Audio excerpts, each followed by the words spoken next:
Magandang umaga po sa atin lahat. Andito naman po si Professor Tonton Contreras sa isa na namang edisyon ng Usapang Politika dito sa Facebook Live at mamaya dun sa mga delayed mga team replay ay sa YouTube.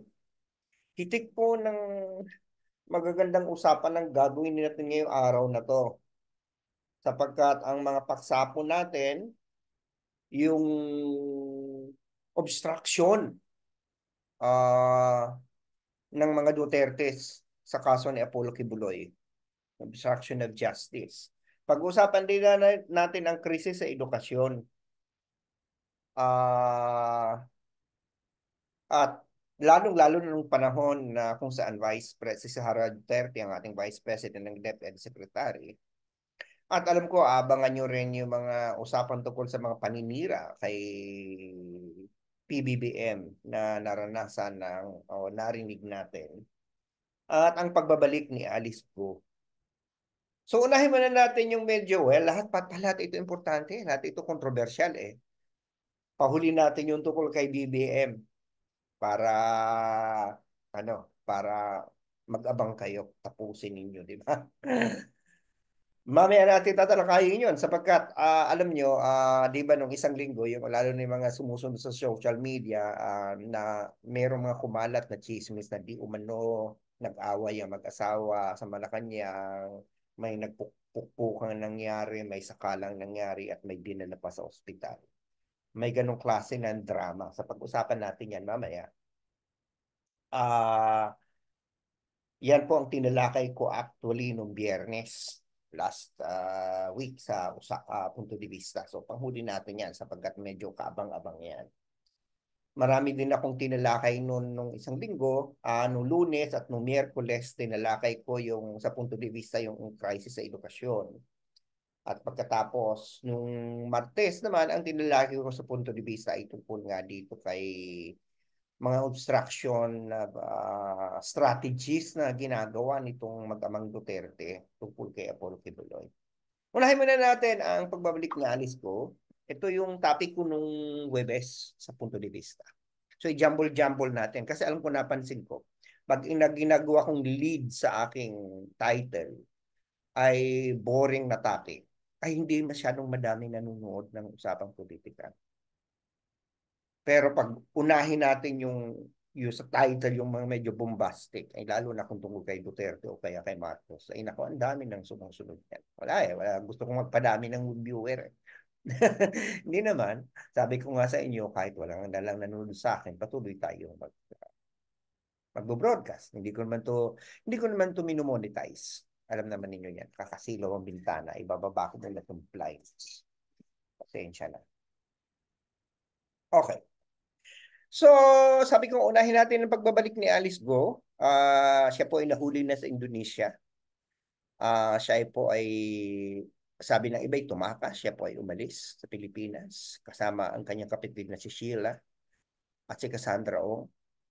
At sila, pero po si Sheila Go po at saka si Cassandra Leong ay nahuli at ibinalik sa Pilipinas. Mas nauna silang nahuli. Ngayon si Alice Go ay nahuli sa Tangerang. Na maraming nagbubunyi ngayon. Alam niyo, ang naging paksa ko po sa punto de vista ay ano yung mga legal na paraan na papablikin si Alice Go. Hindi na natin pag-uusapan yun kasi nakabalik na nga eh. Pero ang pag-usapan natin yung medyo kontrobersiya tungkol sa pagbabalik niya. Sapagkat ang pagbalik niya ngayon, ang nangyari, alalahanin niyo, nung umalis siya ay merong arrest warrant mula sa Senado. Sapagkat siya ay sinight ng contempt ng Senate dahil hindi nga siya sumisipot at hindi siya nagko-cooperate. So sinight siya for contempt, meron siyang arrest warrant. Subalit nung panahon na yun, wala pa siyang kaso sa korte. So ang tangi lamang merong arrest warrant sa kanya ay ang Senado. So, nagpunta siyang Indonesia. Tapos, pagbalik niya, meron siyang kasong nakasampa sa Tarlac. Isinampa ng DILG sa kanya. At dahil may kaso na siya sa Tarlac, meron ng arrest warrant na inisus sa kanya ang korte. Yung regional trial court doon. Eh sa ating hierarchy of laws, syempre, ang hierarchy of courts, unang-una hindi naman korte ang Senado. Siya ay in aid of legislation ang ginagawa. Samantalang ang court of law, ang mga RTC talagang kaso ang hinahandle niya. So naturalmente, ang magkakaroon ng primary jurisdiction ay ang RTC. At kahit na nga unang nag-issue ng arrest warrant ang Senado, hindi naman na-serve. Pero ang alam ko, yung RTC yata ay na-serve. So, nagwawala ngayon ng mga senador, lalo na si Senador Risa Hontiveros. Kasi parang ang sinususpecha nila, parang may foul play, na parang di umano, sabi ni Senator Hontiveros, ay parang sinasadya ito, na parang iniiwas si Alice Go na magkaroon na sa Senado, magkaroon ng jurisdiction sa kanya, ang Senado, at doon na siya pumunta sa RTC sa Tarlac, na kung saan di umano yun ay familiar na ground sa kanya sapagkat siya ay mayor dati ng Bamban. So yan yung mga pinapalabas nila Senator Hontiveros. So pag-aralan natin yung usapin sapagkat medyo masalimuot. Kasi unang-una, ang hindi ko maintindihan dito sa mga senador, yung investigasyon nila ay in aid of legislation. Sa madaling salita, ano ba yung legislation na gusto nyong gawin? Kung tungkol sa Pogo at pagbawal yan, kulang pa ba ang data na na-gather ninyo para magsabatas ng batas? Kasi pag in aid of legislation, kaya ka nagpapatawag ng hearing, nag-gather ka ng information para makapag-legislate, makita ang mga loophole sa law. Kulang pa bang ebidensya na merong loophole sa ating sistema dahil may mga hindi di umano citizen katulad ni Alice Go nakakuha ng pasaporte, nakakuha ng birth certificate, dahil nakakuha ng pasaporte, nakakuha ng pruweba na sila ay Pilipino at tuloy nakakatakbo sa eleksyon at nananalo pa. Hindi ba kulang pa bang ebidensya doon? Kulang pa ba ang facts na nag-gather ninyo, Madam Hontiveros? Pangatlo, kulang pa ba na ang data na para malaman nyo na may mga loophole sa ating sistema kaya nakatakas si Alice Go? Kailan pa bang i-memorize yan? So yan yung problema. So ang dapat yung iniimbestigahan hindi si Alice Go. Ang iniimbestigahan nyo, yung mga ahensya ng gobyerno. Di ba? Yung mga ahensya ng gobyerno, yung PSA, yung COMELEC, yung Bureau of Immigration, sapagkat yan ang binabayaran natin ng taxes natin. Si Alice Go, hindi na mayor. So tama na yung paggagamit kay Alice Go para i-advance ang mga political agenda ninyo. Sapagkat tapos na ang duty ninyo pagdating sa kanya. Ang nakikita ko kasi dito, parang tuloy si Alice Go, parang naging celebrity na alam nyo, ang mga Pilipino kasi. Meron, maraming mga Pilipino ang laging kumakabi sa underdog. Nung una, ang tingin kay Alice Go, kriminal, etc. Pero maganda yung ali Alam mo naman mga Pilipino, pag maganda, tapos nakikita nilang medyo binubuli na, ang simpatya pumupunta doon sa binubuli. Entire. Parang, alam mo ito si Senator Hontiveros, parang mabait na pero napipirsip tuloy siya ng iba na very passive, aggressively cruel. You know? To a point that ang kanilang kinakalkal na, kailang tanungin natin, anong kinalaman ng kung sino ang boyfriend, kunyari ni Alice Go, anong kinalaman ng kanyang mga pagsisinungaling sa kanyang citizenship sa issue ng Pogo? Hindi ba? Kaya nga dapat isang panayan sa korte, isang panayan sa piskal, at kasuhan na para pumunta na talaga sa court of law na ang trabaho sa saligang batas ay maglitis sa mga krimen. Hindi naman trabaho ng Senado o ng House of Representatives ang litisin ng mga krimen. The best thing they can do is to recommend the filing of cases. Ayun, meron ng kasong final. Hindi naman nila trabaho ang mag-gather ng ebidensya para sa criminal prosecution. Ang trabaho nila ay mag-gather ng truth and facts for legislation. Yan ang hindi ko maintindihan.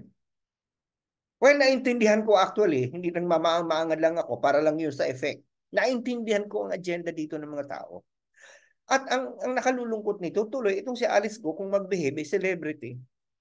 Imagine, bakit feeling ni Alice Go siya ay celebrity? Alalahanin mo, si Alice Go, from being a mayor na pwedeng potential ma-involve sa krimen, siya ngayon parang nagiging asset na, political asset. She is becoming a political resource. Imagine, nakita niyo ba yung picture? May paganyan-ganyan ba siya bang kinukunan, di ba? Na nalalaman, nakakainis, pero parang feeling mo, parang tika, alam ng Ale, alam niya, this woman knows na she is valuable. Ay, sino bang nagpataas ng value niya? Valuable siya sa mga politiko. Valuable siya para gawing props para sa pag in aid of re-election, di ba? Valuable siya as a props para sabihin na ako'y for criminality, di ba? At the same time, pwede siyang gamitin ng mga, kasama mo ito si Alice, kung marami itong alam ng sikreto. So, maraming mga politiko ang gusto siyang uh, would love having her and knowing the information that she has so that they can use it for their own political interests. At may mga politiko naman ang layunin patahimikin siya dahil maaaring mapahamak sila. Sa kanya may isisiwalat. So, sino ba ang nag-increase ng value ni Alice Go? Hindi ba itong mga investigasyon na ito? Kasi pag kinalkal nyo lahat, ibinagsak nyo lahat sa kanya ang kapangyarihan ng Estado, samantala ang issue dito yung Pogo, ang issue dito, okay, siya ang nakawala, siya ang nagbibigyan ng pasaporte. Alam mo yan, ang Pogo na yun, matagal na yun sa Tarlac. Bakit nyo lang ngayon lang ginugulo? Hindi ba? Ang dami ng mga tao na nakakatakas kahit may mga kaso. Bakit ngayon lang naging dramatic? Di ba? Bakit hindi natin aksyonan yan regardless of who is the person? Maraming ng Chinese at iba pang national na nakakakuha ng pekeng papeles. Thank God, naandyan sila. Alice Go na pag-usapan pero nasobrahan naman. Kaya tingnan nyo, ayan, parang treatment celebrity. Ang interesting dito, parang naisahan ni Alice Go ang mga senador. Kasi tingnan mo ngayon, siya ako naniniwala na tinulungan siya para tumakas. Hindi siya hindi makakaalis ng Pilipinas sa walang tumulong sa kanya. So ang tanong, sino? Or kaya may nagpabaya. Dapat yan ang inaalam ng Senado dahil yan ang trabaho yan ng nila. Hindi na si Alice ko ang problema dito. Ang problema dito yung mga tumulong sa kanya. Hindi. Ngayon, eto ngayon ang problema. Problema ng Senado. Wala na silang jurisdiction kay Alice Go. Sapagkat ang korte na may jurisdiction sa kanya. At yung sinabi ni Senator Risa, alam na sila dapat ang magkaroon ng jurisdiction at silang nauna. Mukhang hindi naman tama yun, madam. Kasi hindi po trabaho ninyo mag-imbestiga ng krimen. Ang trabaho ninyo mag-imbestiga in aid of legislation. Ang may jurisdiction sa kanya ang korte. Ngayon, kung itong mga paratang na may hanky-panky, may mga tawag nito, sinadyang palabnawin, that is an unfair accusation. There is always a presumption of regularity. Now, when the Senate, who is in a tantrum now because nawala ng jurisdiction sa kanya, will accuse irresponsibly other branches of government for doing something that is nefarious and, illegal just to help Alice Go is a serious allegation, madam. Huwag naman sanang ganon na in your pursuit of truth, nagiging pusit din kayo. Katulad ni Sarah, sabi ni Franz, yung nasusukol na kayo, nagpapakawalan kayo ng mga maitim na tinta. Katulad niyan, ang pagkakasukol ng Senado, nawawalan sila ng jurisdiction. Imagine, kailangan nilang magpaalam sa court para si Alice Go ay paatindi nila. At ngayon, hindi na nila pwedeng i-cite for contempt si Alice Go kung ayaw nitong sumagot. Pwede na lang mapapunta doon. Pwede sabihin ng korte, pumunta ka doon at kailangan ka doon. Pero pwede umupo lang siya doon. Sabihin niya, I'm refusing to answer because I already have a case. I have my right against self-incrimination. Di, mapipilit ba nila yun? Ngayon, isa-cite pa ba nila ng contempt yan? Ay nakakulong na nga sa Tarlac eh. Ayaw magpapiyansa. Kasi itong Ali mukhang matalino eh. Mukhang meron ding matalinong abogadong nag-a-advise. Ayaw magpiyansa kasi pag nagpiyansa siya, pwede na siyang patawag ng Senado anytime. Ayaw magpiyansa, gusto pa rin niya na andun sa kulungan ng Tarlac sa RTC. Paano mo po isa-cite for contempt at orderan na i-detain ang isang taon naka-detain na? So madalas sila naututan ni Alice Go ang Senado. Kaya nagagalit ng mga tao doon. But this is something that is really, the Senate should look into this as an opportunity to now focus on legislating. Tama na yung investigasyon. Nakakasura na. Di ba? Well, mag-imbestiga kayo dun sa mga ahensya ng gobyerno. Pero yung si Alice Go, pabayaan nyo na yan dahil nandun na yan sa korte. Total, pag yung tatawagin at hindi yan sumagot, wala kayong magagawa. Di ba? Kasi may kaso na nga eh. Kamalsilitan na isahan kayo, madam. Kaya siguro nakakagalit, di ba? Kaya lang yun nga lang ang point. Eh, kaninong kasalanan ba yan na parang nagkaroon tuloy ng magulong sitwasyon? Di ba? Oh, yan ang kaso ni Alice Go na tinalakay ko nung Webes. Punta naman natin ang krisis sa edukasyon na tinalakay ko nung Lunes sa punto de vista at Miyerkules kasi magkaugnay. Nung Lunes ang tinalakay ko yung nakalulungkot na isipin na 6 sa bawat 10 teachers ang nagtuturo ng subject na hindi naman nila kinasanayan o inaral ng nag-specialize sila doon. Education naman yung mga yan, pero may mga specialization po yan. At nagtuturo ka ng physics, pero ang iyong major ay physical education, di ba? Porque may physical. Mga ganon. Nagtuturo ng science, hindi naman science major, yung teacher. Di ba? Hindi yun ang kanyang pinagkasanayan. Marami pong ganyan. At ayon sa EDCOM 2, ito yung nilikang committee para pag-aralan ng sistema ng basic education sa Pilipinas. 6 sa kada 10 teacher ang ganyan. Ay, talaga namang, grabe, 6 out of 10, that's a big number, more than half.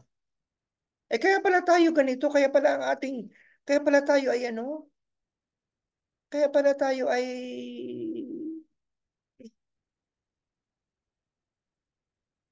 ano ba yan? Kaya pala tayo ay, huli na, laging kulelat, di ba? Nangati ang tenga ko. Lagi tayong kulelat sa PISA. Kasi nga naman, paano nga naman matututo ang bata kung ang teacher, pero hindi yung tinuturo niya, isang subject na hindi naman siya expert. Alam mo kasi kami mga nagtuturo, may kanya-kanya kami expertise. Ako, political science ako. Di syempre, ang area ko, political science. Pero sa political science, may expertise din akong na specialty, yung mga political theory, political analysis. Although pwede ko rin ituro ang iba. Pero ako kasi, ginagalang ko ang expertise ng iba. Eh lalo na sa elementary. PE ang iyong major, tapos pagtuturuin ka ng physics. Wala kang alam sa Filipino, pagtuturuin ka ng Filipino. Arts ka na major, pagtuturuin ka ng biology. Hindi ba? Eh ano yun? Paano matututo ng maayos ang bata doon? Di ba? Nung Miyerkules, ang tinalakay ko naman yung kahabag-habag na sitwasyon na kung saan libo-libong classroom ang tinarget ng DepEd nung panahon ni Sara Duterte. Wala pang 200 ang naipatayo. Wala pang 200 ang naipatayo out of about 5,000 or 6,000 classes na gustong classroom na ipatayo. At yung papakumpuni naman ng classroom, mga ganun ding libo, mga 5,000, 6,000 din ang gustong ayusin or repair. Mga 200 din halos ang kumulang ang na repair. Aba, libo-libo yun. Tapos ay mga 200 lang ay yung na-repair o 200 ang naipatayo. Anong nangyari? Noong 2023 ito. Abay, ang mga nagkaawawa naman ng mga bata. Diyos ko naman, Panginoon ko eh. Hindi na nga qualified yung teacher nila doon sa subject. Wala pang classroom, kulang sa classroom. Yung mga computer, ayon sa hearing sa Congress, ito dapat ang hinihirang Congress, yung mga ganitong problema. You know, yung computer, ang bagat dumating, hindi na de-deliver. Eh, alam naman natin mga computer na yan, mabilis magpalit ang technology ng computer ngayon. Iba ka naman, pagdating sa may estudyante, iba na yung operating system. O kaya, iba na yung program. Di ba, hindi na pwede, wala nang kaya. Kaya ang mga cellphone ngayon, isang taon mo lang, palitan mo na 2 taon, nag-iiba mga pre-features, di ba? Panginoon ko naman. At ito ang inasikaso. Aba, hindi ba? Samantalang itong si Sara Duterte, nung siya ang Vice President, yung kanyang confidential fund na 125 million na ubos sa 11 araw. At pagkatapos, eto, parang ang tagal bago gastusin yung pera pagtungkol na sa pagpapaayos ng classroom. Alam mo, masilimot talaga ang bidding, masalimot ang procurement, pero yan ay dapat ina-anticipate na ng gobyerno. Ina-anticipate na ng administrasyon. Huwag mong sabihin yung confidential fund, hindi dumaan. Well, malinaw, hindi dumaan sa regular bidding yun at regular procurement procedure, kaya nga confidential eh. Kaya nga nung inaudit ng COA nagkaroon ng notice of disallowance sa 73 million. Di ba? Sasabihin nyo, ayan na naman, bumibira na naman siya sa mga Duterte. Ito talaga si Pro. May mga nagsasabi niya, bakit ako galit na galit sa mga Duterte? Hindi po ako galit sa kanila. Galit ako sa ginagawa nila. Ganun lang yun. Parang si Lenny. Hindi ako galit kay Lenny, galit ako dun sa ginagawa niya. Ngayon, bati na kami. Friends na kami. Diba? At sayang hindi siya kuminyato sa pagkasenador. Dahil ipuputo ko sana siya. Ganun dapat tayo. Hindi tayo na may personal. Hindi katulad ninyo na ang pinupuon nyo. Kapag makarinig lang kayo ng criticism mo kay Bongbong o kaya kay Lenny o kaya kay Duterte, gusto nyo na akong patayin. Diba? Nagpapadala kayo ng death threat sa akin. Di ba? Hmm. Anong tawag doon? Ginagamit ba ninyo mga utak nyo? Libre naman yan. Hindi ba? So, ganun po tayo. Kaya natin binabatikos ang DepEd nung panahon ni Sara Duterte. Dahil kitang-kita natin na nagkaroon ng kapabayaan. Mga computers na napoprocure, hindi na i-deliver ng maayos at on time. Mga classrooms, libo-libo ang tinarget para i-build, hindi na-build. Mga classroom na libo-libo ang tinarget para ayusin kumpunihin, 100 plus lang ang mga nakumpuni. Abay, ano ba yan? Di ba? Mga teachers na pinagtuturo ng mga subject, hindi naman sila doon specialized. Yung kakulangan sa teacher, actually, hindi rin naman kasalanan din ng DepEd yan. Kasalanan din yan ng CHED eh. Kasi ang teacher education sa Commission on Higher Education yan. Yung mga nagpo-produce ng teachers sa mga, wala, dapat magkaroon tayo ng incentive sa mga tao para magpunta ng edukasyon. Kasi ano ba ngayon na nangyayari? Minimenos natin ng education. Pag sinabing, anong kurso may education? Ay, bakit education lang? Para bagang mas sikat ang engineering at accountancy, di ba? Doktor, abogado kasi sa teacher. Samantalang yung mga engineer na yan, mga education na yan, yung mga engineer na yan, mga accountant na mga abogado, yung mga doktor na yan, yan ay dumaan sa mga teacher. Bakit may menos sa pagiging teacher? Kung ako tatanungin nyo, full scholarship dapat ng teacher, ng education. Full scholarship, whether you study in a private or in a public institution. Full scholarship. At para mainganyo ang mga tao, kapag ang magulang mo isa ay teacher, lahat ng anak libre ng edukasyon. Tingnan natin kung hindi yan. Libre ng edukasyon. Kapag ang anak, mapa-private, mapa-public yan, pag teacher ka, ang anak mo ay libre na sa edukasyon. Hindi ko lang alam kung baka magsiksikan at papuntang education. Diba? Siyempre, titingin mo rin ng quality, ang papasa lang ang magiging teacher. Pero mabuti na yun, marami kang mag-enroll at para masala mo ng maigi. Di ba? May exam naman yan. Yung hindi papasa sa LET, ay di wala. Oh. Kung ako tatanungin, para mapadami ang teacher at para yung teacher talaga, kapag nagtuturo na, bigyan ng libreng scholarship para mag-masters sa kanilang mga areas. Kunyari, biology tinuturo, mag-MS sa biology, mag-MS sa science teaching, mag-MS sa social science teaching o English and communication teaching. Mga ganun. At scholar din. Yan dapat ang gawin natin suporta. At dito hindi lang naman si Sara Duterte may pagkukulang dito. Pero ganun pa man, dapat inasikaso niya yun. Di ba? Ay, nako. Ngayong buwan pa man din ay buwan ng mga guro. Di ba? Ang September ay Teachers Month. So dapat binibigyan natin, sineselebrate natin ang mga teachers. Di ba? Okay. So tapos na tayo nung diniscuss ko nung Biyernes at diniscuss ko nung Monday and Wednesday. So, ano ba ang diniscuss ko noon Tuesday? Ito medyo ah hindi pala, nung Webes, yung si Alice ko, Webes ko diniscuss, yung education crisis Monday and Wednesday ko diniscuss sa punto de vista. So meron tayong Monday, Wednesday, Thursday. Nung Tuesday, ang aking tinalakay sa punto de vista ay tungkol dito sa kay Apollo Kibuloy. Kasi di ba napaulat na si Vice President Sara Duterte tinanong kung na alam about Apollo Kibuloy at sinabi niya si Apollo Kibuloy alam niya nasa langit. Parang nagbiro na parang hindi magandang pakinggan na ginagawa mong birong issue ito na nakangiti pa siya. Parang ito ay isang usapin na parang hindi mo na ginagalang ang otoridad at ang batas. Meron kang arrest warrant tapos sasabihin mo nasa langit. Hanapan nasa si Pasopo, ano sa langit. Tapos tatawa. Parang katulad yun ng kanyang ama nung sinabi pa na alam ko naman kung nasaan si Pastor Kibuloy eh. So bakit hindi niya sabihin kung nasaan? O kung ayaw man nilang isuplong si Pastor Apollo, bakit hindi na kinukumbinsing sumuko na lang? Remember, Rodrigo Duterte was the former president. Sara Duterte is the current vice president. They are supposed to be agents of the law. After all, the president is no longer, former President Duterte is no longer president, but having been a former president, dapat nasa batas pa rin siya. So dapat sila ay mga ehente nagpapatupad ng batas. Eh bakit para bang ang ginagawa ay kinakanlong pa nila, tinatago nila, at ginagawa na nilang biro ang pagtatago ni Apollo Kibuloy. Diba? Hindi ba? Hindi natin alam kung nagsasabi ng totoo si, alam mo si Duterte, Rodrigo. Ang mahilig magbiro. Nung sinabi, alam ko naman yung kung saan nagtatago eh. Well, kung biro man yon ay hindi rin maganda sapagkat ginagawa yung biro ang isang usaping seryoso.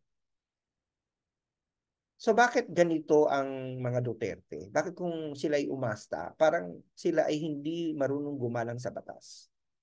Na parang ang batas sa kanila kapag ayon lang sa kanila. Kayo namang mga makikinig dito na mga Duterte, babanatan nyo na naman ako sa mga comments nyo na di umano binayaran na ako ng Marcos para magsalita ng ganito. Diba? Na parang lahat ng kilos ay bayaran. Siguro sanay kasi kayo dun sa mga social media enablers na kakampi nyo na kumikilos lang pag may bayad. Hindi na ako magangalang pero kilala ko yung mga yan. Nakahalubilo ko po sila noon. Tandaan ninyo. There was a time na nasa grupo ako ng yan. Alam ko, kayo huwag niyo akong balitaan. May mga kilala ko dyan kikilos lang pag may pera. Ngayon sa kanya ako sasabihan na ako ay binabayaran. Hindi ko na po kailang bayaran, may trabaho ako. Ako po ay profesor. May mga kinikita ako sa project, sa consultancy. Hindi ko na kailangan magpabayad ng isang politiko para lang sabihin, pabanguhin ang pangalan nila or kaya magpabayad para manira ng politiko. I'm okay. I don't have to deal with these issues. Natatawa na lang ako eh. Kasi kaya minsan hindi ko na lang binabasa yung mga comments eh. Hindi dahil sa hindi ako na sumasama ang loob ko, nagagalit ako. Yun lang, ayoko lang makipag-deal na sa katangahan, sa mga kabubuhan ng mga bulag sa pag-aanito nila at pagpupuo nila ng mga politiko. Na parang, at saka yung mga tao, di ba, sa punto de vista na lang, pag ako, di ba, yung parang old na sasabing kalbo pa rin daw, kalbo, yung kasi kalbo, parang, teka muna, may buhok na ako, di ba? Kaya nga, hindi po yan pinuka, oh, tingnan mo, oh, di ba? Yan ay totoo, kahit sa bunutan nyo yan, hindi yan matatanggal. At saka yung kulay niyan, hindi po yan, ano, hindi po yan kulay talaga na highlight, yan ay tunay. Tingnan nyo, silipin nyo. Di ba? Kaya natatawa ko dun sa mga nasasabi, kalbo, kalbo. Eh, parang sabi ko, ang tatanga. Alam mo, before, hindi ako nagtatawag ng tao ng tanga. Pero ngayon talagang totoong marami sadya ng tao may mga tanga. Yung nabigyan ng pagkakataon lang na mag-keyboard, alam niyo po, mag-iingat kayo sa mga sinasabi niyo sa social media kasi it will last forever. Hindi po yun nabubura. Ang katangahan at kabubuhan po ay maninatili until kingdom come, ay forever. Diba? Kasi yun ang ano dito eh. Ngayon na binabanatan ko, tinikrisis mga Duterte na nagagaan. Meron na nagde-death threat sa akin. Eh. Huwag akong mamamasyal sa Mindanao. May mangyari sa akin masama. Mga ganun. Parang hindi pa rin nagbago eh. Parang kilala ba kayo personal ng mga to? Di ba? Hanggang ngayon ba hindi nyo pa rin natututunan na para sa kanila kayo lang ay walang kwenta, wala rin kayo saysay sa kanila. Di ba? Eh pag mamatay ang mga anak nyo, hindi yan magbibigay ng abuloy sa inyo. Eh. Pag kayo nakulong dahil nagla-libel kayo sa mga tao, nagdo-death threat kayo sa mga tao, hindi naman kayo yung papiyansa ng mga yan. Hindi nila nga kayo kilala ng mga yan eh. Ano ba saan ba nanggagaling ang hugot ninyo na supporter lang kayo, pero kapag binabanatan ng mga politikong gusto nyo, ay parang kayo ay sobra na. Grabe na ang galit ninyo. Di ba? Pati kapatid nyo, hindi nyo na binabati. Binabati. Wala nang bati. Kaibigan nyo na unfriend ninyo because of that. Samantalang pag panahon ng krisis, itong mga to ang nauutangan ninyo. Itong mga taong dadamay sa inyo. Pag namatay ka, ito ang mga taong pupunta sa burol mo. Hindi ba? Pag nasunog ang bahay mo, ito ang mga taong makikidamay sa iyo. Kasi ito yung hindi mo kakausapin. Kahit nga kapatid, hindi na kinakausap dahil sa politika, away na politiko.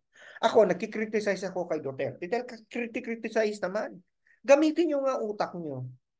Anong, di ba? May batas, may arrest warrant si Kibuloy. Dumaan ng piskal. At saka hindi lang naman sa Pilipinas siya may kaso, sa Amerika pa. Eh, ang hustisya sa Amerika matindi kahit mga presidente doon, eh, kinakasuhan kahit mga senador na indict doon. Tamo si Donald Trump, dating presidente, na indict, nasampahan at na-convict. Hinihintay na lang ang sentensya. Di ba? May kaso si Kibuloy doon eh, at the same case na dito. Eh bakit hindi niya ngayon harapin para patunayang mali siya, mali ang sakdal? Imagine, presumption of innocence. So therefore, he's not yet convicted. So why can't he come out and face the music? The same way Laila de Lima did. Di ba? Hindi nagtago. So ang issue dito, si dating Pangulong Duterte at si Sara Duterte, Vice President, parang silang ahente ng batas. Bakit ganyan ang attitude nila na parang alam ko kung saan nakatago? Eh kung alam mo naman pala, ba't hindi mo sabihan na sumuko na? O kaya, bakit hindi mo sabi sa pulis? Itip mo ang pulis. Kasi ayaw mo ipagkano lang kaibigan mo. Doon tayo mali eh. Kahit mali na dahil kaibigan, susuportahan. Ipagtatanggol. Hindi yan magandang ugali ng mamamayan. Tapos gagawin mo biro. Ito si Sara Duterte, tinanong kung nasa si Gabor, nasa langit. Maayos ba yun? Diba? Tapos magagalit kayo sa akin na kinikriticize ko. Ako ba yung hindi tama dito? Tapos sabi nyo, binabayaran ka lang. Kailan ka pa pang bayaran para matawa call out yung ganong klase ng ano, ng kailan mo pa bang bayaran para sabihin na mali yun? Di ba? Aber nga, kayo ba ganon? Kailan nyo pang bayaran para sabihin yung ganon? Pero ito ang tanong. Kayo ba may kinikita dyan sa inyong pagiging bulag? Yan ang tanong. Kaya siguro napakadali sa inyong sabihin bayaran ka siguro. Kasi may frustration kayo na gusto nyo kayong bayaran din. Ganun ba? Kayo ba? Hindi naman kayo binabayaran dahil sa loyalty nyo ah. Eh bakit ang akusasyon nyo agad sa mga taong katulad ko na nagkikriticize, eh, binabayaran ako? Hindi ba? Hindi ba pwedeng may mga tao lang talagang meron sadyang pagmamahal sa bansa at sa katotohanan kaya nagsasalita ng ganito? Anyway, kung nagalit na kayo dito, mas magagalit kayo sa sasabihin kong sunod. Sapagkat ng isang linggo, nabalitaan natin yung may mga naglabasa ng mga ano na balita na di umano itong si Harry Roque pa nga yata ang isa sa mga nagkakamali ako at mga dating mga yung isa nga dating supporter pa ni Pangulong Marcos, di ba? Na di umano daw merong nangyaring insidente sa Malacanang na merong pukpukan nangyari, may sakalang nangyari at may dinula pa sa ospital dahil duguan. Isa naman ay dahil sinakal, parang namutla ng itim. Alam naman natin kung sinong pinapatunguhan ito o tinutukoy. At it happened, well, apparently, Hindi totoo sapagkat after the day, nakita naman natin ng Pangulo na ando na sa na sa meeting ng NDRRMC para sa NTEC. So yun ang problema. Mga political personality na magsisinungaling para lang ma-advance ang interest nila. Na parang inaabuso ang kalayaang magsalita. At ito ay in-enable din ng mga social media enablers, ng mga followers. Alam niyo, tayo po ay isang demokrasya. May kalayaan tayo magsalita. Subalit hindi po yan absolute. Kaya nga po hindi ka pwedeng sumigaw ng sunog sa isang loob ng teatro kahit may kalayaan kang magsigaw ng sunog. Hindi ka po pwede. Hindi ka pwede magsabi na may bomb threat o may bomba ako sa bag ko. Kahit biro lang yun sa airport. Huhulihin ka. May hangganan po ang kalayaan magsalita. Yan po ay nasabi na ng korte. So, kapag ang layunin mo lalo na ay pabagsakin ang pamahalaan, alisan ng otoridad ang namumuno dito dahil gusto mong may ipalit ka.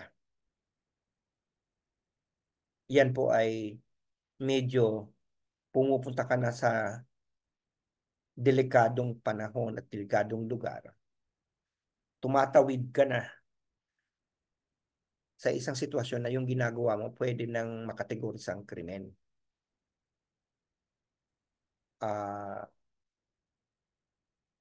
Hindi po natin pinagbabawalan ng mga tao magsalita. Subalit maging mindful tayo na baka yung sinasabi natin hindi lamang nakakasakit ng kapwa, makakapapahamak pa sa'yo, kasi baka ikay makasuhan, at higit sa lahat ipakapahamak ng bansa. Marami pong umaaligid para sirain ang ating pamahalaan. Maraming problema ang pamahalaan, pero the best way is good faith criticism. Ano ba yung good faith criticism? Ang i-criticize mo lang yung ginawa. Ang i-criticize mo lang, gumamit ka ng mga datos na totoo. Huwag yung ang inuuna mo yung kapansanan ng tao. Yung itsura ng tao. At nagpapakalat ka pa ng impormasyong mali o kasinungalingan. Hindi po yan good faith criticism. Malaya naman tayong tuligsain ang pamahalaan. Subalit ang tinutuligsa dapat natin yung ginagawa nito. At kung gagamit tayo ng impormasyon para sa panunuligsa o pagkikriticize, ito dapat ay impormasyong tama. Impormasyong vetted, impormasyong totoo. Hindi yung sabi-sabi, naririnig natin sinabi ng vlogger sa Amerika, o ito lang, diba? Na hindi naman reliable. Diba? Delikado po yan. Sapagkat ang dinadamay nyo dyan, kung galit kayo sa pamahalaan, hindi lang nyo dinadamay ang sarili nyo, ang pamilya nyo, kung makasuhan kayo. Pati entire republic. Kasi ang pinapalabas ng marami, nagpapalabas ng mga masasamang balita na hindi naman sigurado kung totoo regarding sa kalusugan kunyari ng Pangulo na malapit nang mamatay. Diba? Mga ganon. Sa galit nila, siguro yung wish nila na sana mamatay ang Pangulo, ginagawa nilang balita na. Hindi ba? Pwede tayo mag-disagree sa Presidente. I have disagreed with him several times. I have criticized Lenny, but I never wished Lenny to die. You know? I've criticized politicians, but I criticize what they do and not how they look. Anong itsura nila. Hindi ko nga binanggit o hindi ko ginawang issue yung mga aligasyon tungkol sa mga boyfriend di umano o karelasyon ng mga politiko. Sapagkat hindi yun issue eh. Hindi yun issue. Kaya nga ito ngayon sa hearing sa Senado, for example, si Harry Roque, sa hearing sa House, na hindi ko maintindihan bakit kailangan ang ipinta ay may relasyon sa Harry Roque sa kasi AR de la Serna. Ano naman kung may relasyon sila para naman silang consenting adults. Adult na yung isa.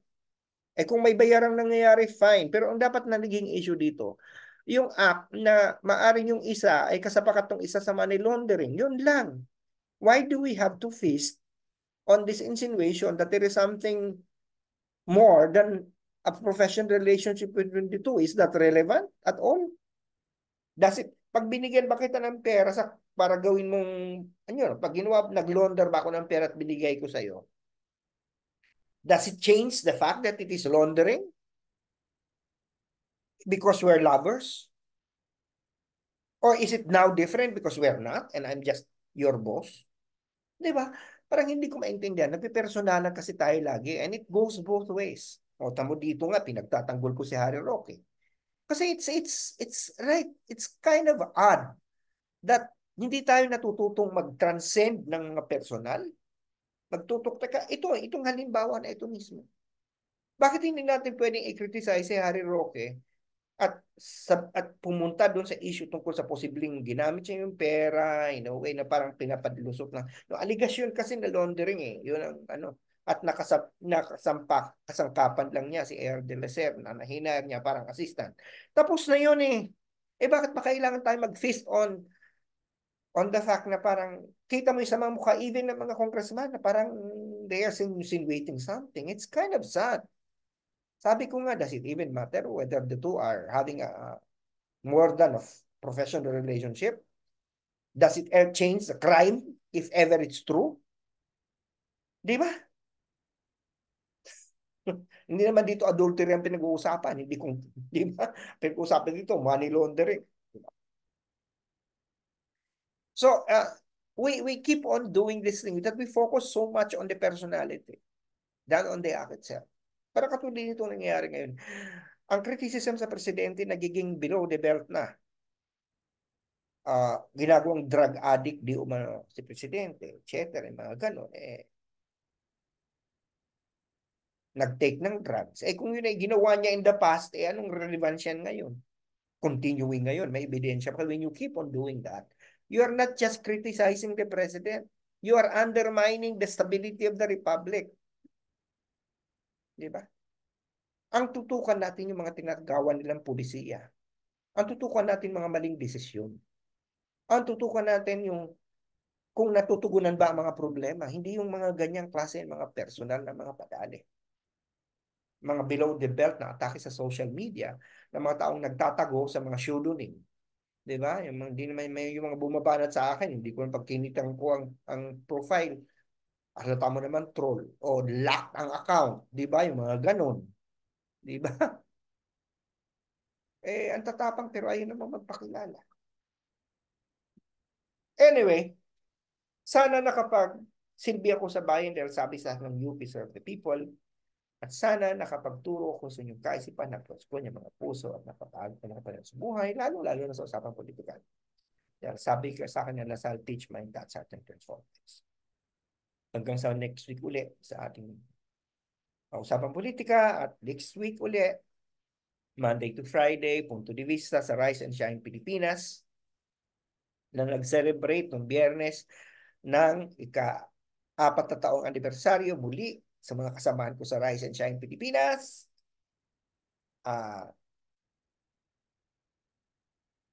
Happy 4th year anniversary. Uli sa inyo lahat. At maraming salamat for taking me in Rise and Shine Pilipinas as the host of the Punto de Vista section of the show. Patuloy niyo pong abangan ang Rise and Shine Pilipinas lalo na pag alas 7, mabata alas 7:15. Lumalabas na po ang mukha ko. Okay. Sige. Kita-kita tayo. Ingat po kayo lagi. Ito po lagi si Tonton Contreras. Prof. Nagsasabi, UP naming mahal. Animo Lasal. Magandang umaga, magandang hapon, magandang hali, magandang gabi. Kung saan man kayo naroon sa mundo kayo. Bye for now. Always take care.